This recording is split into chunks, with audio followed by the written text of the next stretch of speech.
Welcome back to Conscious Leadership. Today, we're going to dive into a profound conversation about resilience, advocacy, and the conscious leadership that is required to navigate burnout. It's a topic that's really close to my heart, especially through me and my journey of creating empowerment evolution. Burnout, whether you're an advocate, a leader, or just simply pursuing your passions, it can be a silent adversary. Welcome to Conscious Leadership, the podcast where we dive into the heart of impactful thought leadership, one conscious step at a time. I'm your host, Dakota Lima, and together we'll explore the realms of self-awareness, empowerment, and purpose-driven leadership.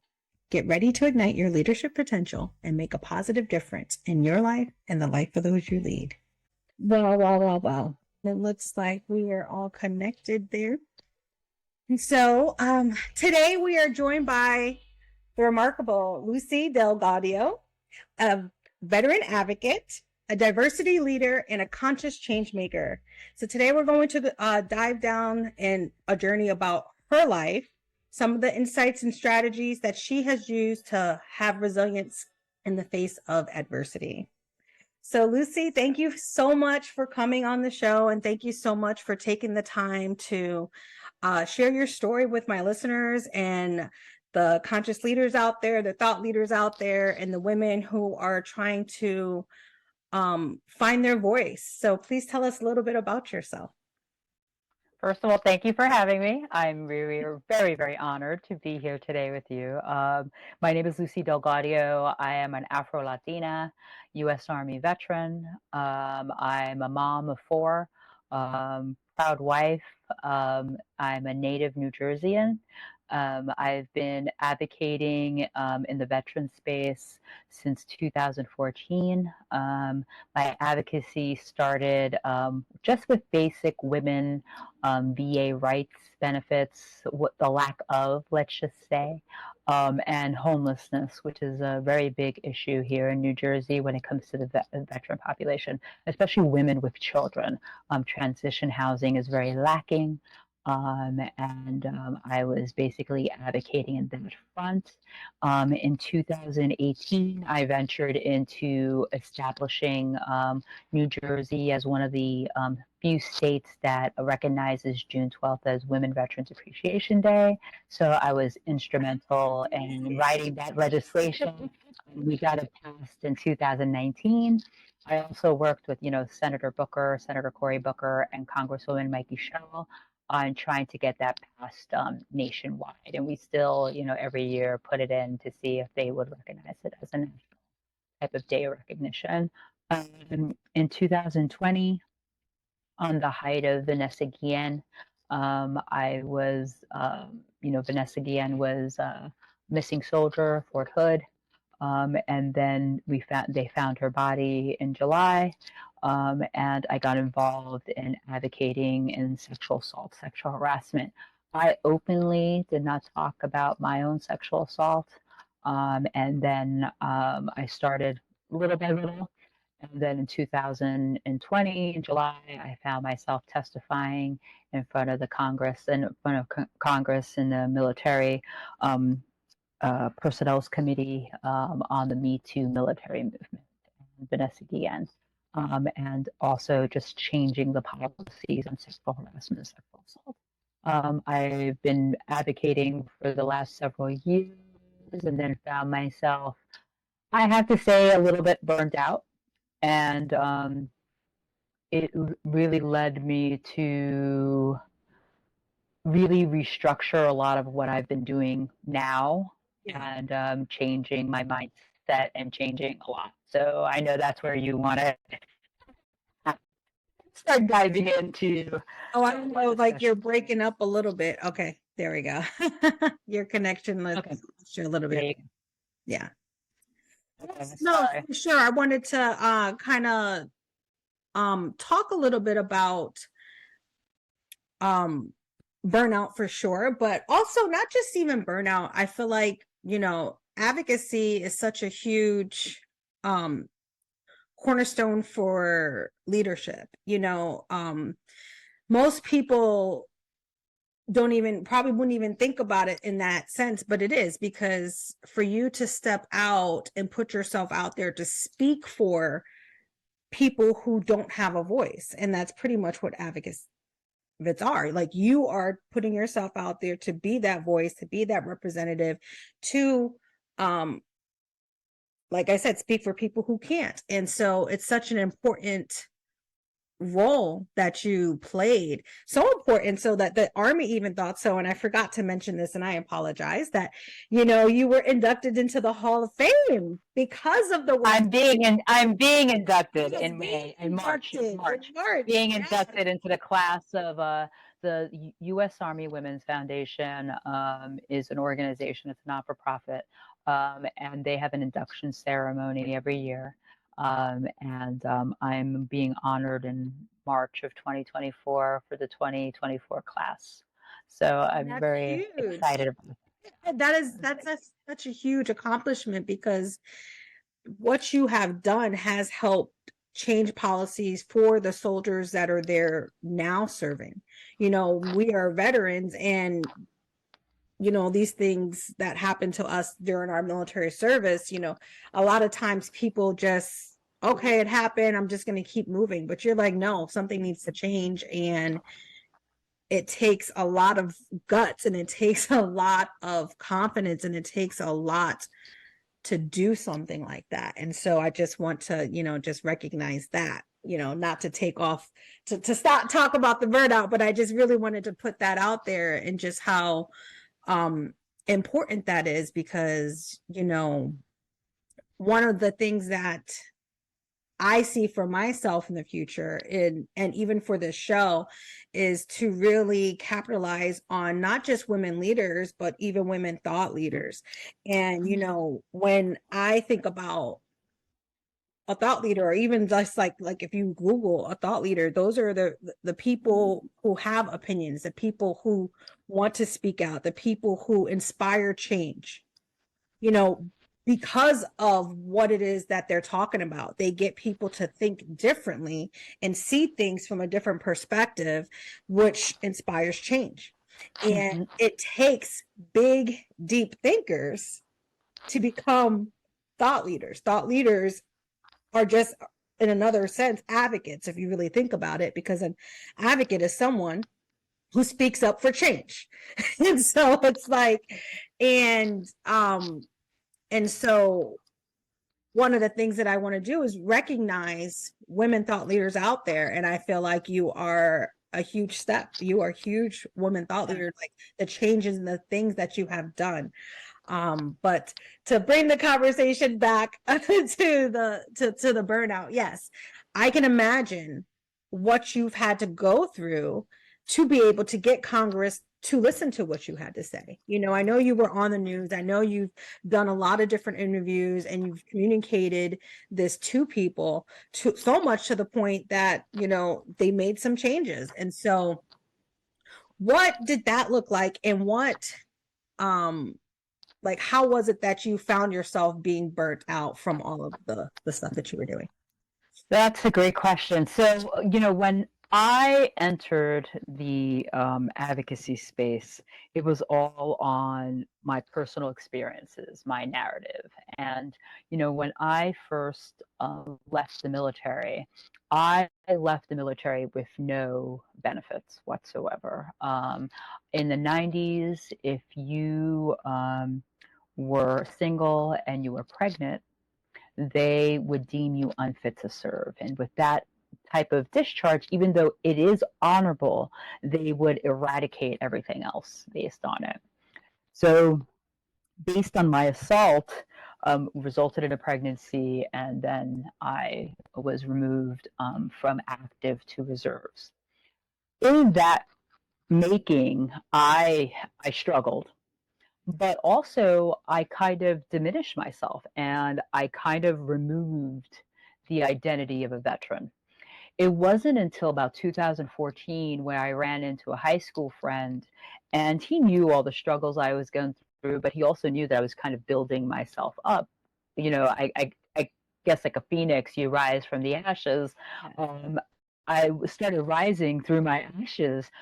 And he was like, you should really start talking to people about what you experienced and what changes need to be made, especially in the women's space. And the women's space is still a space that's very, very struggling.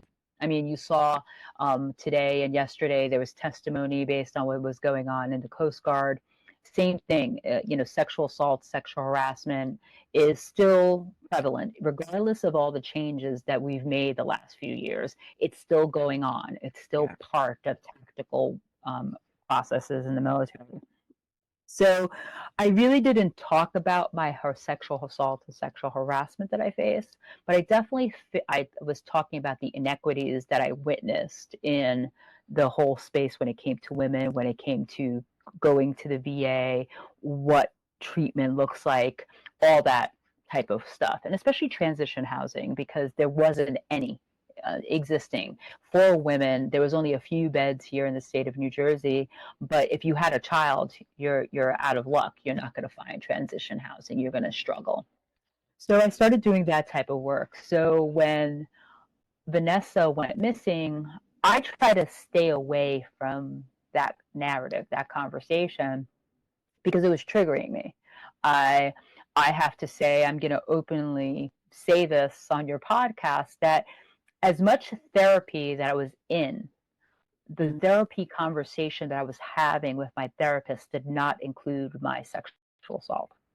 Wow. So as much as I thought I was healed from trauma, I was talking more about generational trauma. I was talking more about trauma just in therapy of my well-being, but I wasn't saying, hey, I have issues based on my trauma.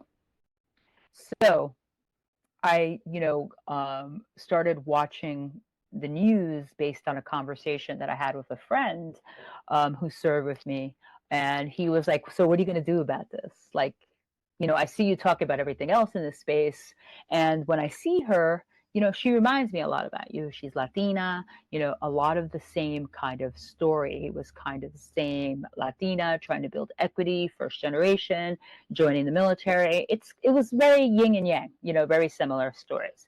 So I was like looking into it, and I posted my first picture of myself, and then, I am Vanessa Guillen, and a lot of people were doing that at the time. So they find her body. I get a phone call from a friend who's an advocate as well. She's like, hey, a bunch of us are going to jump on a Zoom call. Would you like to be part of this? We're going to see how we can activate this movement and try to call for legislation to investigate what happened to her. But also we could look at just overall what's going on in this case. And I said, sure. And that call uniquely changed my life, because I sat there with like a power of different women advocates that I've admired from afar because I was watching their work. And then I got involved, and it was a very quick action, writing petitions, getting the signatures, what type of action are we going to go, calling legislators. It was a lot of movement. Yeah. And I found myself in 21 days, because it was July 1st when we started this activation. We got our signatures, and I found myself in July 21st in DC, in the House Triangle, with a petition, handing it to Congresswoman Mikey Sherrill, alongside Lindsay Church from Minority Veterans of America, and we both handed these signatures to Mikey Sherrill, to Congresswoman Sherrill, and said, "These are the signatures we are calling to action the open investigation of forfeit." Boom. So we did this. And then we had like a big rally in front of the White House. It's during COVID, so it was, we were very careful and stuff like that. But we're in front of the, White House, signs, calling to action this type of legislation. I was on the train back to DC when I got the phone call, from Congresswoman Jackie Spears. She was the head of the Military Armed Service Committee, Personnel Committee. Could you come back and testify in about a few weeks? And I said, okay. But it was really, I was like, okay. I said yes. Yeah. But then I'm thinking to myself, holy shit! Like I have to put myself out there. Yeah. No, what did I just open up? Like, So then, the conversation with my husband, the conversation with my children, I'm going to put myself out there. And in those weeks, a numerous amount of us, getting phone calls from reporters, doing a lot of work. So I was really in the weeds, but then yeah, writing testimony and making sure that, the data's there and what we're going to ask for and how we're going to approach this, but also putting my narrative in there. Um, so I go back to DC again. Melissa Bryant, who testified with me, Lindsay Church, Andrea Goldstein, they sat with me. We went over this testimony that we wrote. A lot of people were helping me, demographics and all that good stuff. yeah, And then, I testified. Lindsay sat behind myself and Melissa. They were instrumental in making sure that if, congressional had a question for us that we couldn't answer, they were on the phone, making sure, and then they would hand it to us to make sure that we are saying what legitimately has to be said. Because let me tell you, it got heated. If you watch it, there was a lot of questions thrown at us, but we were heated because we watched the AG of the Army and the person from the Army who ran the SHARP program really say some asinine responses to the questions they were getting. So I'm kind of glad that they spoke first because I was really like wired. But it was a very monumentous moment, I think, for me, because it was one of the first times that I saw women testifying on a topic like this, and it was two women of color, which was very, very important to us because usually, and I don't want to offend anybody, it was usually white women with a token. And it wasn't like that. It was two, Melissa, who is Black, I'm Latina, Afro Latina. We both, we're both there for our curly hair. We were ourselves and yeah, we brought it. But and then turning around for the next 2 years, really being involved in this sexual assault, sexual harassment fight. Netflix approached me to be in the documentary, so it was a lot. But I didn't realize that I could have prevented a lot from happening if I would have taken care of myself and said no once in a while. I didn't have to say yes to every single approach that everybody was approaching me on, every single interview, every single podcast, every single this, every single that. And, on top of it, I had a job, I was sustaining a family, I was, doing everything. yeah, And I have to say that one day I woke up and I really noticed that I wasn't being myself. I kind of have like a toolkit of things that I like to do: yoga, running, meditation, mindfulness, journaling.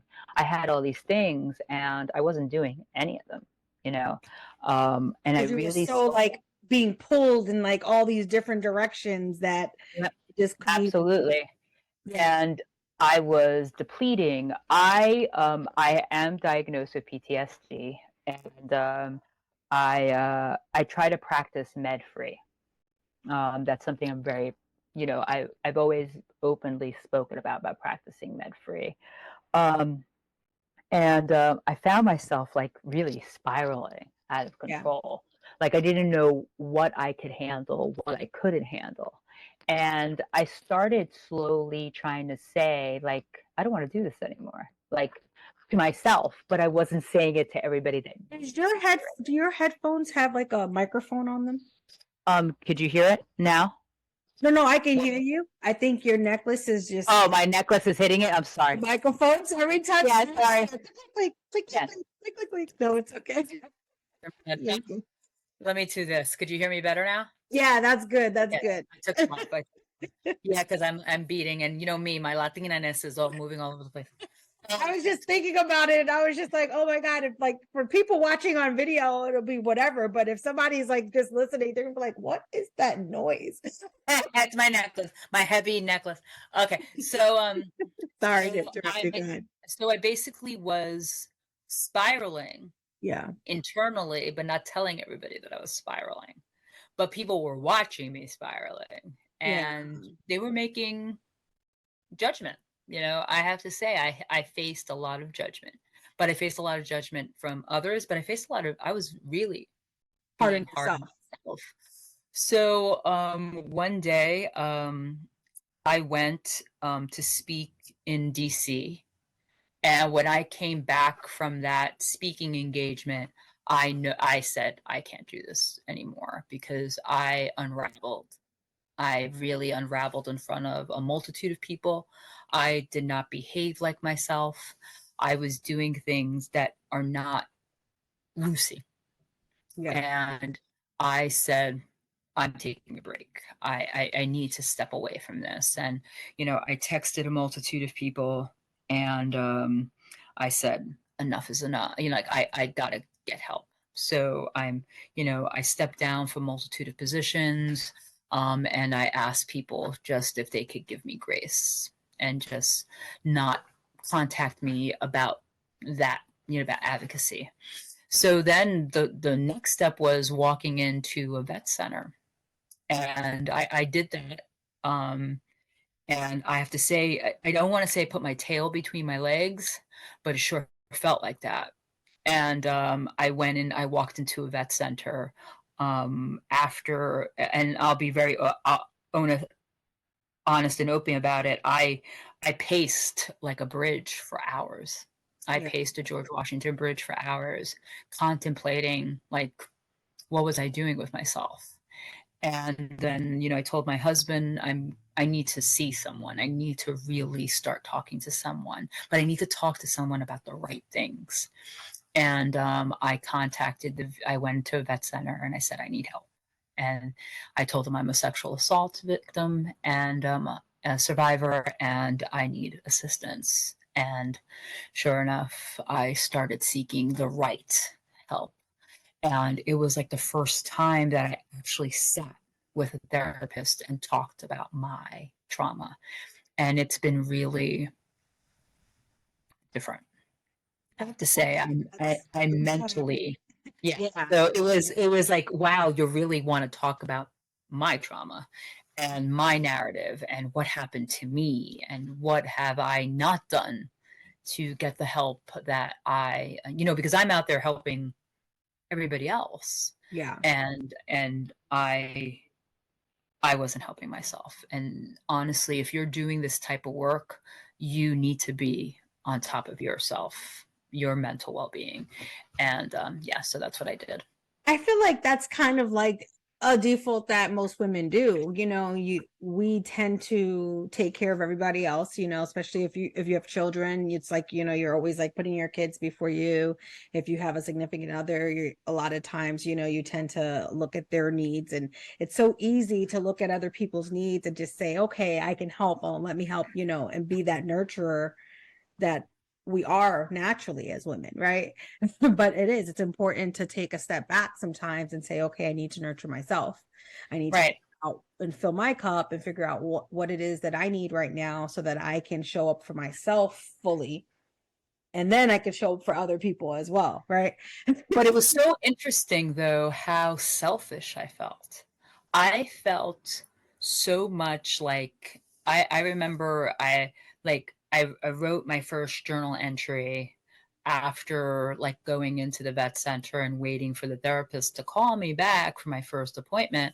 And one of the first few words I wrote were, my God, like how selfish could I be? And I remember looking at that going, but what's so selfish about taking care of myself? Like my cup is depleted. Like I am on empty. I am really on empty. And how is that a selfish action? And I read that over and over again. I still read it. I still go back to it and thinking like there's nothing selfish about it. There's no there's no harm in wanting to take care of yourself. And another thing I did was I worried about what everybody else was going to think. And I can't do that. I can't really worry about everybody else's feelings toward me stepping away from this, because I really needed to take care of myself. And, when those loved ones around you realize, like, hey, Lucy, like, you're smiling more, you look better, you are talking, with more rationale, you're being more of yourself, then I know I did something positive. And but on the other respect, I lost individuals that, that I thought were my friends, and they, they've gone away and things to that nature. And, honestly, it is what it is. So like anytime you do something for yourself and you're elevating yourself, you're expanding your awareness, you're tapping into what it is that you need, that naturally does happen. I feel like there's like a saying, it's not quite coming to me right now, about like, you have people in your life for seasons, you know what I mean? And so there's people that are there for purposes and different reasons, and not everyone's meant to be with us the whole time. And I'm an avid book reader. So what I basically said was, there's a multitude of people in the last few years that have been chapters of my book. Yes. And I'm moving, just, and you just turn that new chapter, lost the whole story, but not every yes the whole story. But also, like Shakespeare said, what's done cannot be undone. I can't change the actions that I did when I was in my unraveling. You know what I mean? But I could change the person that I'm slowly becoming. But remember, and I posted it today, a quote that I saw that I thought was like, oh, I love this quote, and I'm going to post it today. It says, and let me see if I could find it, because I was like, this really resonated with me, was here. I came across a quote that said, if you went back and fixed all the mistakes you've ever made, you would erase yourself. And that's all I ever needed to hear. Like, I can't erase anything that I did negatively when I was in my spiral, but I could definitely make change so I'm feeling better about myself, and I can make those around me feel better. I mean, and really, that's like kind of the essence of what thought leadership, like, you're looking at your past mistakes as lessons. You can't erase those, because those are the things that turn you into who you are. The decisions that we make when we're faced with different adversities make or break you. You can always choose to lay down or give up, or you can choose to say, okay, no, I'm going to push. Okay, I need to make a change. Because instead of just giving up, like you said, you were pacing the bridge. You were on the brink of giving up, but then instead of giving up, no, there's another way. I need to just take time for me, and I know that there's people out there, they're going through this, like there's new moms that are overwhelmed and don't know what to do. If you have, like the baby screaming and you're trying to cook and you're trying, I saw a TikTok. It wasn't that long ago, like maybe like 2-3 weeks ago. And there was this young woman. She couldn't have been any older than like 22, 25, young, early 20s. And she was talking about just working full time. And she literally broke down crying about having to commute to work and work all these hours and then commute back, and then just being exhausted. And because, you want to do your best. So like you give your best at work, and then so by the time she's home, she's tired. She doesn't have any energy to cook, doesn't have any energy to go out and hang out with friends, doesn't have energy to work out. She goes, I don't even have energy to date. Like, how do you even meet people? Like she literally had a breakdown. And people in the comments, it's funny because people in the comments are like all these new young people, they joke and stuff. But the point of that is, like, it's just, she's understanding that she needs a change. Like, this is not for her. You know, like, and regardless of what it is, it doesn't matter if it's you going to work every day, or if it's you staying home and raising, or if you're you know, doing grassroots advocating like you were doing, you know, like or if you're trying to build a business, or if you're trying to build a following, or whatever it is you're trying to build and create. You always boundaries. Yes, you And always. I had no boundaries whatsoever, and I had to start creating boundaries and telling people, like, I'm sorry, no, I really can't do this, but I could either point you in the right direction so you can get the assistance, or I could, you know, help. I could just really get you to get the help that you need. And I've had to say that a lot lately, and I'm okay with it. Before I wouldn't, I would say, no, I'll take care of it. Why am I doing this to myself? I can't remedy everything. And it's been very interesting. Like I've been journaling every time I say no. It's like, oh my God, I said no to this, and this is why you know. But that's really good, because that's a way for you to reflect and really just solidify to yourself that you made the right decision. You know, I did this for me. And it's not selfish to do something for yourself. I think like that's how we've been conditioned to believe, that if you ever take care of yourself, you're being selfish. If you absolutely, but as Latina, look, as Latina women, you know this, we are programmed to take care of everybody else, and our needs are secondary. And, you know, we are programmed in that way. And honestly, right now, my needs are really primary. Like I'm taking care, I'm feeling like my cup is full right now, and I'm very happy about it. And like yesterday when I saw my therapist, she's like, so how are you feeling? What have you been up to lately? And I go to her, I woke up this morning. That was step number one. I woke up this morning. I did, you know, I you know me, I run. So I've been doing my running now, more, you know, not as frequently as I was when I was training for the marathon, but I'm out there running. And doing I really immerse myself back into my yoga, something that I had completely let go of. And now I'm immersed back into my yoga. So I'm really, really taking care of myself, meditating every day again, something that, again, I stopped doing. So I woke up yesterday. I woke up this morning. I'm really, again, my dimensions are starting to go back to the things that were healthy to me. You know, I also made a decision. I'm a menopausal Mary. I'll be right. Which was part of my issues right now. And again, I've been trying to practice med-free for several years now, and I made the decision of going on meds for my menopause. And that, I think, also made a very substantial change in a lot of the ways that I've been feeling and the way I've been, you know, reaction to everything. So definitely self-help, you know, keeping yourself healthy, keeping yourself you know, mentally healthy, not just physically healthy, but mentally healthy, is definitely something that for my burnout, I've definitely been working on. Yeah. And I like to look at it as a mind-body connection approach, because I feel like, if you just have the mental clarity and your body's physically shit, then you're still not going to be doing good.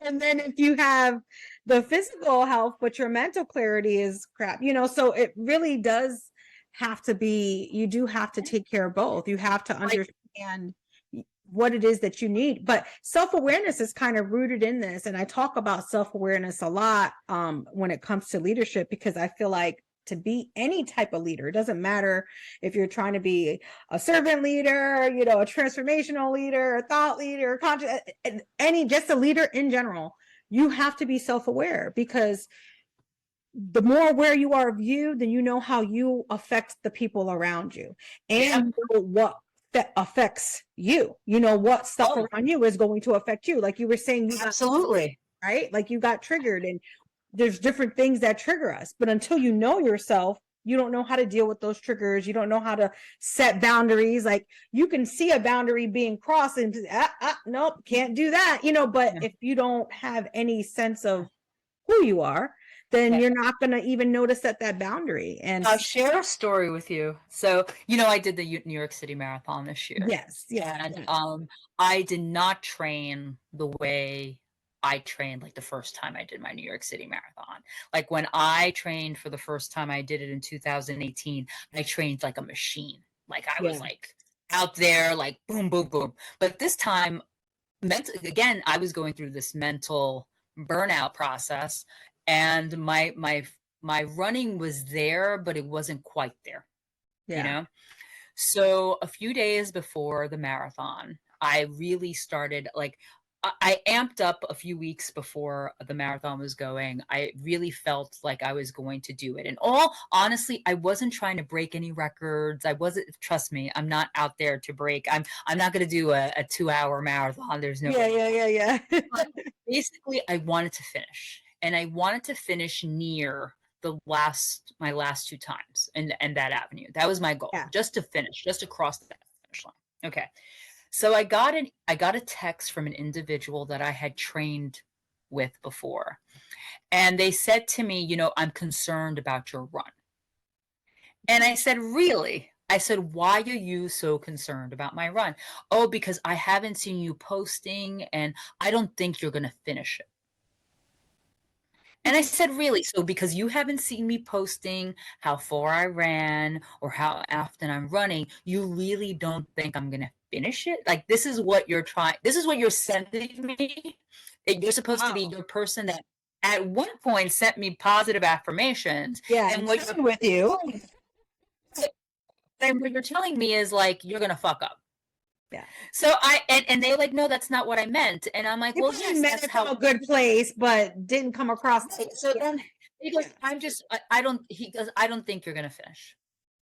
So I was like, okay, whatever you want to think about, you go ahead and you think that, So I started running and I started seeing this text in my head. And I'm going, Lucy, you cannot see this text in your head. Like, you are going to finish this. And every time I started feeling like, okay, my knee hurts, my hip hurts. Yeah. I'm hungry. Should I stop and pee? I kept on seeing this text, like, you're not going to finish this. And I'm like, Lucy, you got to stop. I'm finishing. You got to stop doing this. But what happened was I got to the park, and you know that you're finishing the marathon when you start seeing Central Park. You're like, okay, I've got, I got this, I've got this. And I'm not going to give up. Like, I'm going to finish this. But I was really like, I felt depleted. I had a little bit of a breakdown in the Bronx. I saw some friends, but they got me, they gave me some coconut water. And I have to say that coconut water does rehydrate you, people. Yeah, like, it does. Yeah. it does. I got to the park and I ran into my friend Devin, and she just reinforced the fact that this is your race. You're not doing it for anybody else. And I want you to like, just amp it up. Like, amp up, just go and get it. And I just finished that race, and I finished it 10 minutes less Like than when I ran it, faster than when I ran it with the person that sent me the text. So I was like, so I felt so good. I felt so wonderful. So what I did was I took a selfie of myself, all sweaty, with my poncho on, with my medal, and I sent to them, and I go, I finished. Yeah. And I look at that picture and I'm like, I never wanted something as bad as finishing that marathon for myself. Yeah. Because I felt, again, the last few months before the marathon, I felt so depleted that I actually accomplished something by myself. I did it with no music on, something that I usually do. I run with music. I put no music on. It was just me and my thoughts and running 26.2 miles. So that's, I've only done a half. I've never done the full. Okay. So I've done a few half marathons, but I've only done a half. So, and I remember how my body felt after the half, but I told myself one day I will do a full just so I can like, I did it full as well, mark it Yeah. out. So I always tell my husband after I run, I'm like, if I sign for one next year, like tell me not to. So I was in the kitchen with him just now. I'm like, so I'm thinking of doing another marathon next year. And he's looking at me like, didn't you say you don't want to do one? I'm like, yeah, but I don't want to do New York next year and I don't want to do the Marine Corps. So I'm thinking of looking for another marathon and I Yeah, know you of course now. You just go. so I'm gonna do I'm probably gonna do Chicago. I want to see if I could do 2 marathons next year. So Maybe I'll join you. Maybe I'll jump on the marathon bandwagon and train myself to do a full, because like I said, I've only done a half and have always wanted to do a full. So maybe I'll do a full next year. let's see. It's so great. Like, I love that how you were just like, no, I don't care what you say. I'm finishing this. Is that the picture you sent us in the group when you're like that big cheesy smile on your face? Yeah. Like, yes, here's my medal. Yes, It's like shove it in. yeah, it was so, because my family waits for me every year. Like I know where I'm gonna see people throughout the course, and I saw one of my good friends in Queens, and then I saw people in the Bronx, I saw people in Midtown, so I saw people all over the place. Yeah. And but my family always waits for me in the last stretch, like right before you start getting to like the finish line. And when I see them, I'm like, okay, I know I'm good to finish this. Yeah, I'm like at the finish line. Yeah. At the finish line. And it's just so it's a really incredible natural high. It really is. I can't explain it. It really is. And I started running at 46. It's not like I was a runner before that. I mean, I ran in the military, but I definitely started like running like 5Ks and 10Ks and marathons at 46. So I'm 52 now. So it's definitely, again, it's part of my toolkit. It's part of my getting myself back together. So no, that's good. And I think you should keep doing them as long as you love them. And even if you don't want to do fulls, you can always cut it down to halves and tens, but I wouldn't stop running. Like, you just love it so much. So it doesn't make sense to stop, and races are fun, for those of you who've never done one. Doing a race is so different than just going to work out and run. It's like not the same thing at all, because you can go do a 5K, and even if you don't run it, you can walk it, and you can do walk, run, jog, just the experience and the camaraderie of all the people on doing the course, and then the people on the side, and then the swag and stuff that you get after. I don't know. I always thought it was fun. I always had a good time doing them. I used to bring my kids to the 5Ks and stuff like that as well. And I did it. It was one of the things that I did just to, because again, like you said, when you're in the military, you got to run. And I'm like, if I'm running, I might as well run for something else too. Yeah. It also just kind of kept me in that mindset of running all the time. And so I haven't done a race since I got out of the military, but, I always. And I'm gonna have to come to Florida and run with you. There you go. There you go. Yeah, you're gonna have to come on, let's go. Let's go. But no, Lucy, I think that's awesome. And I'm happy that you won. Like, you finished. Well, you won. I'm like, you won, you beat it, because he told you no, but you know what I mean? I'm happy that you were able to complete it and complete it faster. And it's like, it's kind of like it's such a good ending. You know what I mean? It's like, yes, when someone doubts you and you're able to find that inner strength to say, no, I'm going to keep going anyway. And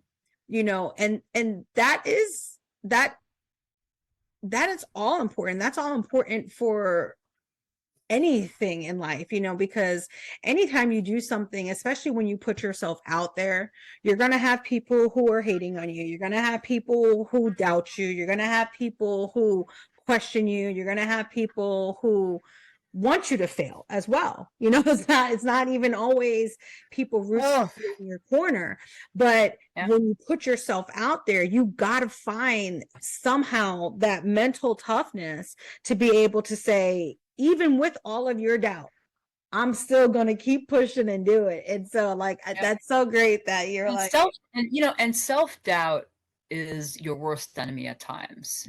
yeah, Because let me tell you, I've sat here sometimes and really questioned, like, okay, why are you doing this? Like, and the negative talk could be very, very detrimental when you're trying to self-advocate or you're advocating for others.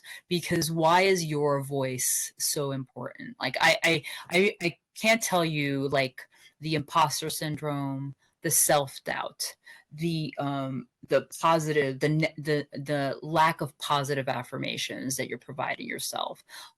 It's really something that people struggle with, and I struggled with it. I really, really struggled with what I heard others saying, and those negative chatter that I heard, and really taking that narrative on. And it's like, why am I doing this to myself? I know exactly who I am. Nobody knows me better than me. yeah, And why am I going to take on a persona of negativity? Because ultimately, the people that are negative around you, the people that want you to fail. And I didn't want to be, it's unhealthy. It's not healthy to be around that individuals that really want you to fail. And I slowly removed those individuals from my life because I know who wants me to succeed because they are still here. They're still around me. I know the people that didn't want me to succeed because they are, they're gone. And that's basically it. And you know what? There's nothing more graceful than basically not having to fight about it. If you want to walk out, go ahead. I'm not going to fight a you. lot of times too, it's a reflection of themselves anyway. When people are sitting there talking about you not being able to do something, or you not finishing, or you not this or that or whatever, and they have that negativity going towards you, it's a lot of times rooted in their own self-doubt. Because if we fail, then that's a reason for them to not have to try. You know what I'm saying? Because you tried and you didn't do it. So what's the even point of them trying? Because if you try something and you succeed, then it's like, oh my God. So what's the easiest thing for them to do? To put doubt in you to help you not succeed. Exactly. And one of the other things I did during this whole quest, this whole journey that I've been this burnout journey that I've been taking care of is I did a Ragnar race. And these are like, it's like a race. It's like basically it's a relay race that you do with others, and you do it in a team. And you have 24 hours to run X amount of miles. And sometimes you're in these really crazy courses, and sometimes you have to run in the middle of the night. So here I am. I have to run almost 6 miles in the dead of night in this wooded area here in New Jersey called Wayanda. The elevation's about 1,300 feet. I didn't know that when I registered for this. And I had to go out there, and it was just me, my headlamp, a little lamp, and I hear wolves. People saw bears. I had seen a bear earlier that day. And the mental process of that. And I remember saying to you and saying to others, I felt like I had a vision quest out there because I ran there. I didn't want to do it. I was trying to tell myself, okay, your stomach hurts. Tell them see someone else could go for you. I told myself everything negative not to go and do this. But I said, you know what, Lucy, you're here as a team. You're a team, let's do this. Like, get out there and run. And it was raining. And there was one point, I think I was like 3 or 4 miles into the woods, and I started going downhill. I had just finished doing the incline, and I was about to start going down, and I decided to turn off my headlamp, and it was just pitch dark. Oh my God. And I turned off the lamp. I had a little flashlight in my hand, and I just felt like it was just me. And I did it for like, I want to say I did it for like 50, 60 meters in. And then I put the headlight out, and I was like, I could do this. Like, I don't need the lamp. I don't need this light. I just need me to do this. So it was very interesting. And when I finished it, I was like, I finished this. I couldn't really believe that I actually did this. And here I am again thinking, okay, like, I'm going to do a Ragnar next year.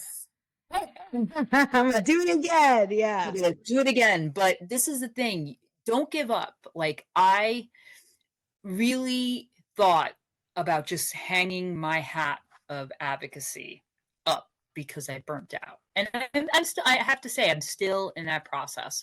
I'm being very selective. Like, when you asked me, I said, absolutely. I'm being very, very mindful of who I'm talking to, why I'm talking to people, who is, who needs to hear this, because people need to hear this. Everybody sees this side of the advocacy hat, the work that we've done, the actions that we took steps, the positives, the fight that we fought. Everybody sees that. Nobody sees that, you know what, when we close our doors at night and we're sitting in our rooms, we have feelings going through us. And sometimes some people tap into them better than others. Yeah. But the realization is that if you're not healthy, you're not mindful, and you let yourself deplete, your cup deplete, then trust me, it's going to be like a desert out there, and it's going to be very, very hard to find water. I'd rather people find the water before it's completely gone than not. You got to take care of yourself. It's really important, because the better you are, the sharper you are, you're going to be more with whatever is going on. So I'm grateful that even when we did our women's leadership program, where we had the opportunity to meet each other and we've bloomed this relationship, I was still in that precipice. I was still trying to see if this is what I really wanted to do and finish this leadership program. And it was one of the things that actually filled my cup, because I went there with an identity that people didn't know who I was. And they didn't know Lucy was the sexual assault advocate. They knew Lucy was a woman veteran leader. And that was nice. It felt so good to walk into a room with other women leaders and say, we are all here because what's the quality that we all have? We all are leaders. So it was really, really, it was really great. Yeah, no, that's great. And, just kind of to piggyback on what you were saying, like, it's important to, like you said, fill your cup, to let people know what's going on, to let people know that the behind the scenes, because see, I don't think people even understand, even when you were in it before, what one of the reasons why, not one, but there's multiple reasons into the burnout, but people don't understand. People are reaching out to you constantly saying that, oh, me too, me too, me too. Like, I was affected by this too. I'm affected by this too. And anytime you're stepping out and putting yourself out there, because one of the other things I talk about on some of my pages is people putting out content, putting yourself out there on social media. And I used to be so against that before. It's so crazy. Like, I had this fear of judgment for the longest time. And that's stuff that I worked on myself, trying to deal with my own inner traumas when I was going through my healing journey. But like, I'm over that now. But so for the longest, I didn't want to do anything with social media, you know what I mean? But just the way the world is shifting and the way things have kind of the trajectory of things, if you want to do anything, you have to put something out somewhere, right? Because that's where everyone is. Not everyone watches the news anymore. Most people are scrolling. So if you're trying to advocate for anything, you really need to be putting information out on social media. And so I tell people that, but as soon as you become like an influencer, which is also, an advocate is an influencer, you're influencing change. And people are going to start reaching out to you. People are going to start asking you for help. People are going to, hey, that you do this, you do that. And that becomes, that's a lot, because when you are like the type of person you are, where you are already putting everyone else before you, and now you have these other people reaching out to you for help, what do you feel like you want to do? Oh my God, I want to help, right? Because you put yourself out there anyway as that. But it's so important, like you said, you have to be able to set those boundaries. You have to be able to understand when you can help someone, when you can't, you need to be able to be selective, like you said. Okay, yes, I can do this, but no, I'm not going to do that. And it's so important to get to that point. And in order to get to that point, you kind of got to know yourself. And yeah. And I don't want to, I know the whole social media aspect of it. And the status of like saying you're an influencer and things to that nature. I've never been good with that type of like when people say, that's not I'm like, I'm not a TikToker. I don't have a TikTok account. I don't, I really I know myself. I know where my limits are, you know what I mean? But I definitely feel that, you know, have I made change? Yes. I think I was in a really great position where I met a very, very important group of individuals, and we made some incredible change together. We really did. That grassroots movement that I was part of, I mean, those individuals were just instrumental. The way we worked, there was a really incredible synergy with us. All of us are doing things that are still making change and are influencing things to this day. But I don't want to say that I'm X, Y, and Z. You know what I mean? It's just not what. But I totally understand. I know people that call themselves influencers and are not taking care of themselves. I know people that are that call themselves influencing. Yeah, you're influencing things, but you have to be mindful of how you're influencing individuals, because I rather influence people and say, look, healthy mind will get you far. And burnout is real. yeah. I'm not gonna hide it from everybody that I burnt out, and I'm okay with saying that. So And but you're still here with us, like you said. I got up today, right? And so I totally get up today. Yes. and and that in and of itself in of itself is amazing, because as we wrap up the episode today, I just wanted to hit on a couple of little things. And overcoming burnout is all about harnessing your inner resilience. You know what I'm saying? Like you have to know what your limits are. You have to understand your capacity, and you can be more impactful that way. You know what I'm saying? Because you can, like we were saying, your cup is filled. Now you can share your overflow with other people, and you can actually probably influence even more and probably make more change, because now you're going to have more energy. And so now when you're showing up to wherever you're going to be going to, you're more vibrant, you're more yourself, and your mind is sharper. You can like think faster, and and be kind of like just like ready for action. So yeah, it's definitely a huge thing. It's just the making sure you understand who you are, self-awareness, self-discovery, taking care of yourself, self-care. Those are all instrumental parts of being an effective leader. And no matter what area and what field of expertise that you were in. But Lucy, thank you so much again for taking the time to come and talk to us, and let us know if there's any way other people, if they would like to jump in on are you doing any other advocacy for this particular thing as of now? Like, do you have that you are right now? No, actually, I'm kind of I've still, people.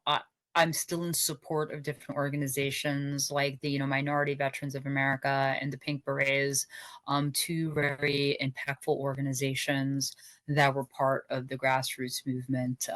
They're both spectacular organizations that, if you are in any way, shape, or form looking to reach out and do advocacy work on a multitude of women efforts, definitely, those two organizations I'm wholeheartedly support support, by all means. Both of them are on social media, NVA, Pink Berets, both extraordinary organizations. So, they are definitely the organizations that I put my full 100% behind.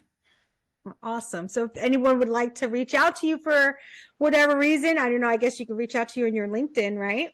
Yes, I'm in LinkedIn. You see DelGaudio. I'm also on social media on Instagram. I'm at Lady Del DJ. Right now, I'm either posting about cooking, going to I love going to concerts, and my granddaughter. Those are like the things that I'm focusing on in my running journey, because I do post about, like, my running, because again, it's part of my toolkit and it's something very important to me. So I post about that now. So, And your yoga. Yeah. and my yoga. Yes. The other day I did post my dog did yoga with me the other day.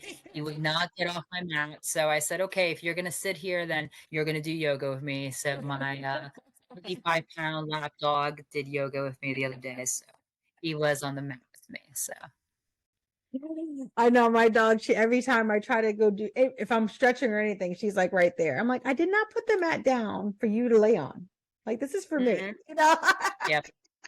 It's so funny, but yeah. So thank you so much, for, again, like I said, for taking the time to be with me today.